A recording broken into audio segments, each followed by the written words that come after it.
What up, Cyber family? It is officially over. Ohio State starts the season 1-0 with a very unimpressive victory over Indiana. Let's be honest, that game was ugly. That game was boring at times. Even though I will say there was never a doubt that Ohio State was going to win. There was never a doubt that they were the better team. I walked away with some concerns. Now, don't get me wrong. I'm not one of those guys that's going to be high and low each week.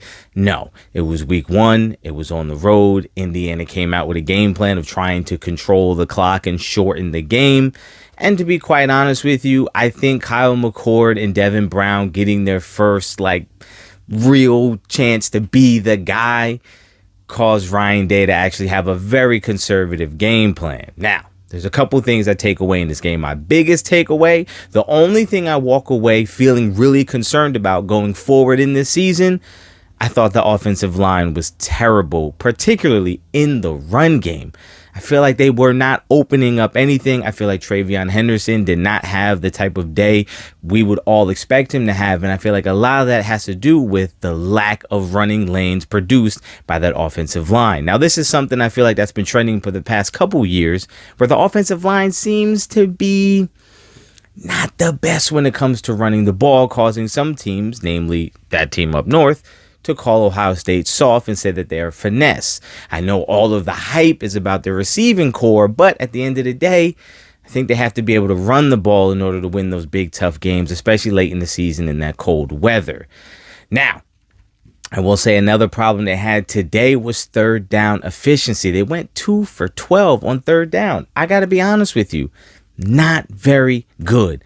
I put all of that at the feet of head coach Ryan Day, because he also has a big time responsibility in the offensive game planning, and I feel like they came out very conservative. Now, coming into the game, Kyle McCord was your starter. Devin Brown was chosen, and they said he was going to get a lot of playing time. He got about 2.5 series in the game. And to be honest with you, I feel like that was a mistake.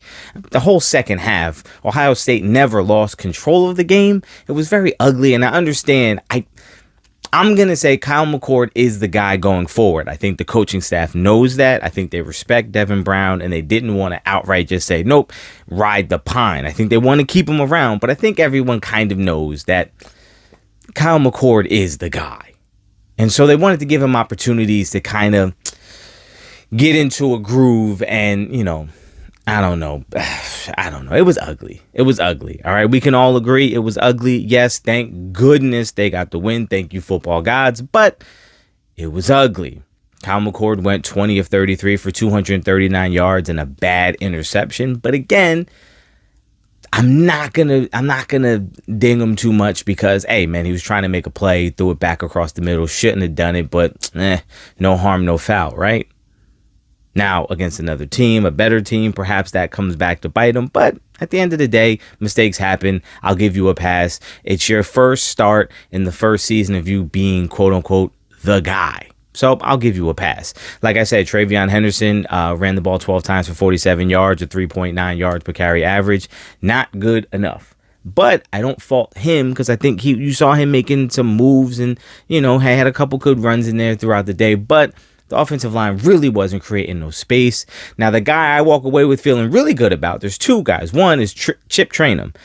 That guy looks like what Mayan Williams was a couple years ago, where he's the change of pace guy, the bigger back, but still has some speed, a bruiser type guy. I feel like he's going to maybe take some carries away from Mayan Williams. Now, I know Mayan scored, but Chip Trayanum is probably going to get a lot more carries than we initially thought going into the year. Pretty good back. I'm excited to see what they do with him. Also, the second guy that I walk away very excited about is Cade Stover, tight end. That's right. I think with Kyle McCord being in there, and I think we got a taste of what the game plan is going to be most weeks, which is play it safe. Don't try to do too much.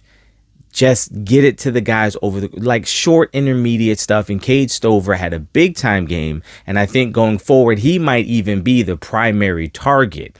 I know Marvin Harrison Jr. and Emeka Egbuka are going to get most of the press and the excitement because they are terrific dynamic receivers and both probably going to be first round picks in the draft. But I think Cade Stover is going to have a lot of opportunities, especially early in the season with those two dynamic receivers getting double teamed and getting bracketed. I think that's going to leave a lot of short and intermediate throws wide open for Cade Stover, and I'm not mad at it. I think draw the attention in, free up those guys on the outside. I think later in the year, having Cade Stover as a weapon is someone you have to watch out for.